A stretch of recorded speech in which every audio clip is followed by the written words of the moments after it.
देगलूर शहरातील संस्कृती digital English school येथे पत्रकार दिन साजरा करण्यात आला। देगलूरचे गट शिक्षणाधिकारी तोटावर सर यांनी आचार्य बाळशास्त्री जांभेकर यांच्या प्रतिमेला पुष्पहार अर्पण केले व दीप प्रज्वलन केले। त्यावेळी देगलूर शहरातील व तालुक्यातील अनेक पत्रकार बांधव तसेच संपादक व विविध पत्रकार संघटनांचे अध्यक्ष उपाध्यक्ष तसेच सर्व पदाधिकारी यांचा पत्रकार दिनानिमित्त संस्कृती डिजिटल इंग्लिश स्कूल देगलूरचे संस्थापक बोडके सर यांच्या हस्ते सत्कार करण्यात आला। त्यानंतर अल्पोपहार कार्यक्रम संपन्न झाला।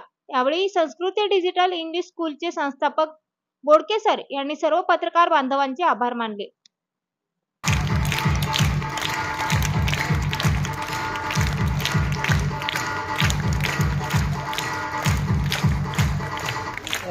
यानंतर लोकमत